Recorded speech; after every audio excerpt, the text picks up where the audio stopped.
In the autumn of 1925, a quiet man named Dr. Elias Finch arrived in a town no one remembers. The town's name has been lost to time, its location blurred by history. But the people who lived there described him the same way: quiet, polite, always reading. Finch had once been a professor of literature at a minor university, before a quiet scandal removed him from public view. He never spoke of it. He never corrected those who asked. Instead, he moved into a cottage just beyond the edge of the village, near the woods by the old stone bridge, where the fog never quite lifted. Inside the cottage, he built a study of books, floor to ceiling, old novels, religious texts, banned manuscripts. He rarely went out, he rarely spoke. Until, one morning, something changed. A small package was waiting at his doorstep. No return address, no postage, just his name written in perfect, narrow cursive. Inside was a book, worn leather, no title. The pages inside were blank. He placed it on his desk, curious, but he didn't touch it again, for a week. Then, one night he returned from a walk in the woods and found the book open on his desk. The first page was no longer blank. It had a date, October 11, 1925. Beneath it, in the same narrow cursive, "The candle will go out before he speaks again." Finch was confused. There were no candles in the room, but as he read, a chill ran up his spine, a sound behind him. He turned and saw the candle in the hallway flicker and die. He hadn't lit that candle. He hadn't seen it burning, but now it was gone. And the book had more words. He read the next entry. "He will begin to write this down, but only once. After that, he will be unable to forget." Finch picked up a pen and began copying the sentence. Halfway through, he stopped, the pen clattering to the floor. The words were now echoing in his mind, as if carved into his memory.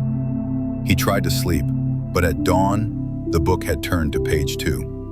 The next date was October 12th, 1925, and it described something that hadn't yet happened. A visitor, a name he'd never heard, and the line, "She will not remember coming here." Finch waited. That evening, a woman knocked at his door. She said she had the wrong cottage. She apologized, and as she turned to leave, he asked, "Do you know why you came here?" She paused. "No," she said. "I just felt pulled." That night, Finch stayed up late with the book. He checked the pages. More had filled in, dates stretching forward, one each day. He told no one, he simply read, and the entries began to grow more specific, more personal, and more dangerous. But by then, he couldn't stop reading, because the book was no longer predicting, it was guiding. October passed, and the entries in the book continued. One page per day, one date, one prediction. Always a single paragraph, never more, never less. Sometimes they were small things. The sparrow will fall, and the next day Finch would find a dead bird on the windowsill. Other times they were stranger. She will lie about the key. He didn't know who it meant until the woman returned. The same woman as before. She seemed surprised to be there again. She asked if he had a cellar. He said no. She looked disappointed. Then she smiled and said, "I must have confused you with someone else." He asked if she was sure. She paused, just like before. "No," she whispered. "I'm not sure of anything anymore." And then she left. The next day's entry simply read, "He will begin to doubt what he remembers." And Finch did. He started to keep a journal of everything that happened. He wrote down conversations, meals, weather, and the book still stayed ahead by one day. Then the book predicted something that terrified him. The fire will be warm. The smoke will be wrong. He stayed inside all day. He didn't light the fireplace. He watched the sky. Just after dusk, smoke drifted through the trees. Orange glows beyond the woods, not his fire. He followed it. A neighbor's barn had caught fire, but the fire burned blue, and the smell was wrong. Not wood, not hay, something sharper, like burnt ink and iron. By morning, nothing remained. The fire left no ashes. Finch's journal now had over 60 entries. He began to match them against the book. The results were perfect. Every entry had come true, every date matched, and every detail, was exact. But then the book changed. One night, a new page was added, not at the end, but in the middle. Dated November 3, 1919, 6 years earlier. Finch wasn't sure at first, but the name in that entry made his chest tighten. It was a woman named Margaret Hartley. He knew her.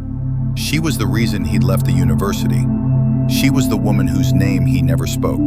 The entry read, "She knew the words, she said them before she read them." And then, the water forgot her. He closed the book, but the pages wouldn't stop turning. The next entry was dated tomorrow again. It simply said, "She will come from the lake, do not let her speak." That night the fog rolled in again, and someone knocked at the back door, not the front, the back. He opened it slowly. There was no one there, only footprints in the wet grass, leading away from the lake. He didn't sleep, and by morning a new line had appeared in the book. You remembered her too late. By December, the book was no longer just predicting, it was correcting. Finch noticed it first in the newspaper. A local man had died in a logging accident. A tree had collapsed during a storm. Finch remembered reading about it. He even cut out the article. But when he checked the book, the entry for that day said something different. "He will not die this time." Finch reread the paper. There was no obituary, no storm, no article. His clipping was missing. His journal entry was blank. The man was alive. Finch walked to the village. He found the logger, splitting wood behind his cabin. Alive, well, smiling. When Finch asked if he'd ever had an accident in the forest, "Not once," the man said. "Strange," Finch whispered. "I could have sworn you had." Back at the cottage, the book now had 2 entries for that day. One was crossed out, the other had replaced it.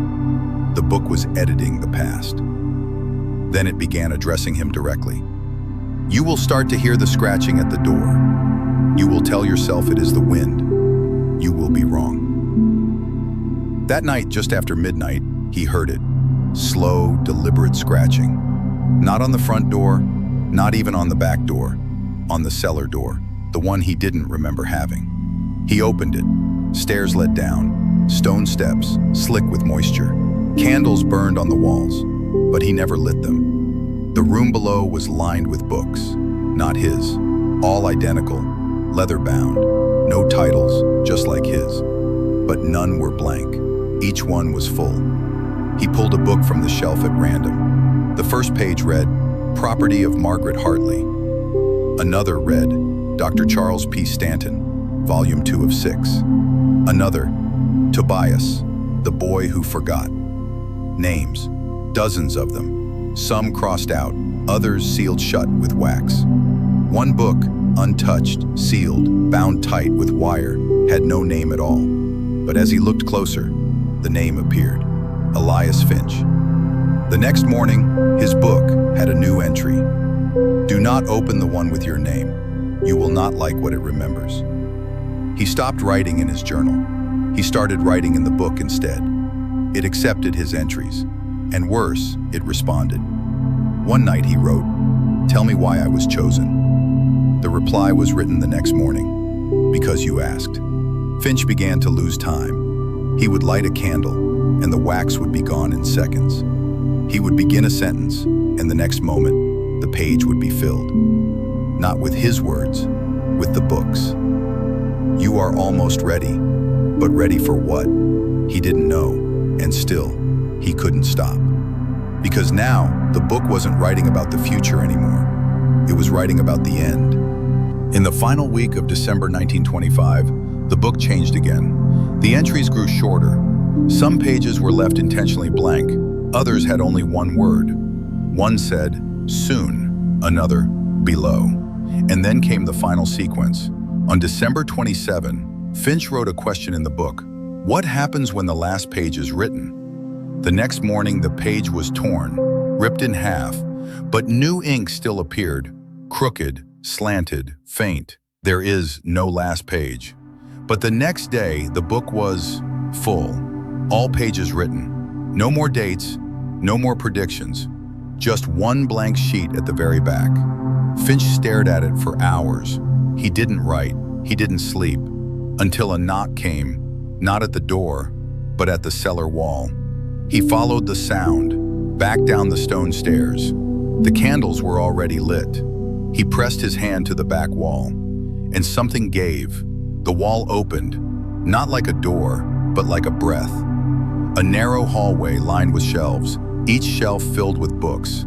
Thousands of them, all identical, all slightly warm to the touch, and each whispering softly. Some spoke in languages he didn't know.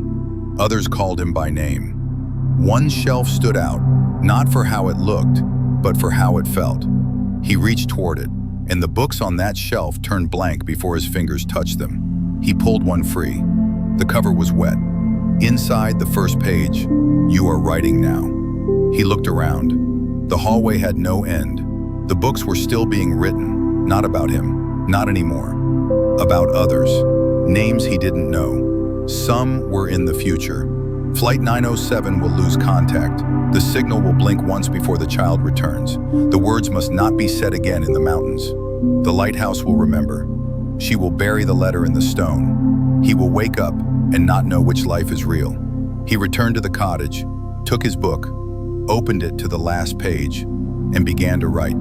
This is the final entry, but the ink faded. The book refused it, so he tried again. This is the final entry, faded. Then, the book wrote its own words.